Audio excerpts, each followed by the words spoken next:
Masyarakat Indonesia umumnya hanya mengenal Soekarno, Soeharto, B.J. Habibie, Abdurrahman Wahid, Megawati Soekarnoputri, Susilo Bambang Yudhoyono dan Joko Widodo sebagai Presiden Republik Indonesia. Padahal, dalam perjalanannya, sejarah bangsa mencatat dua nama lain yang pernah menjabat sebagai presiden, Syafruddin Prawiranegara dan Mar Asad. Siapakah mereka? Berikut. 1. Syafruddin Prawiranegara. Berbeda dengan presiden yang lain, tokoh satu ini tidak banyak diketahui masyarakat Indonesia. Padahal, jasanya mendirikan Indonesia sebagai negara berdaulat sungguh besar. Syafruddin adalah salah satu pejuang kemerdekaan yang pernah ditugaskan oleh Soekarno dan Hatta untuk membentuk pemerintahan darurat RI, PDRI. Saat itu, Belanda melakukan agresi militer kedua pada 1948. Tentara Belanda membombardir Yogyakarta dan Bukit Tinggi. Mereka menangkap Presiden Soekarno dan Wakil Presiden Muhammad Hatta ditangkap pada agresi militer 2, kemudian diasingkan oleh Belanda ke Pulau Bangka, 1948. Hatta yang telah menduga sebelumnya, jika Soekarno dan dirinya bakal ditahan Belanda segera memberi mandat kepada pria kelahiran Serang, Banten, tanggal 28 Februari tahun 1911 itu untuk melanjutkan pemerintahan, agar tak terjadi kekosongan kekuasaan. Tongkat estafet kepemimpinan kemudian diserahkan Bung Karno kepada Syafruddin lewat mandat yang tidak pernah diterimanya. Tapi demi mendengar berita tersebut, Syafruddin yang sedang berada di Bukit Tinggi berinisiatif mengambil alih kepemimpinan negara. Pada tanggal 19 Desember tahun 1948, Syafruddin bersama Gubernur Sumatera pada waktu itu, T.M. Hasan, memutuskan untuk membentuk pemerintahan darurat. Inisiatif ini diambil demi menyelamatkan Indonesia, yang pada saat itu dalam kondisi bahaya.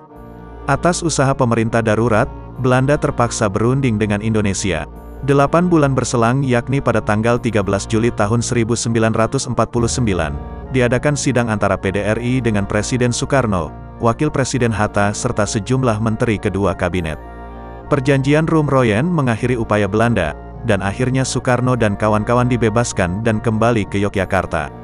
Serah terima pengembalian mandat dari PDRI secara resmi terjadi pada tanggal 14 Juli tahun 1949 di Jakarta. 2. Mar Asad. Selain Syafruddin Prawiranegara, tokoh lain yang pernah menduduki kursi sebagai Presiden Indonesia adalah Mar Asad. Ia memimpin RI selama 9 bulan, tanggal 27 Desember tahun 1949 sampai 15 Agustus tahun 1950. Setelah perjanjian konferensi meja bundar, KMB, tanggal 27 Desember tahun 1949, Asad diamanatkan menjadi akting, pelaksana tugas Presiden Republik Indonesia di Yogyakarta hingga tanggal 15 Agustus tahun 1950.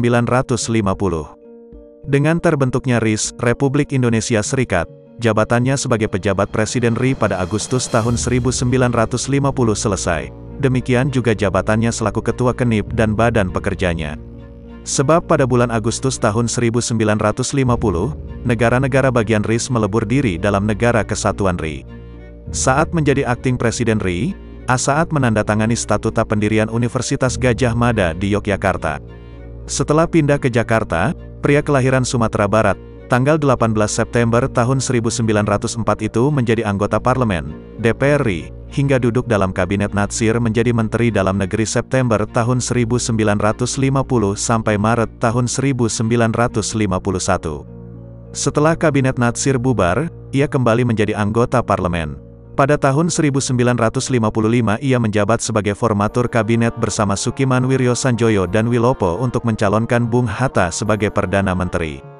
Karena waktu itu terjadi ketidakpuasan daerah terhadap Beleit, kebijakan pemerintahan pusat. Daerah-daerah mendukung Bung Hatta, tetapi upaya 3 formatur tersebut menemui kegagalan, karena secara formal, ditolak oleh parlemen.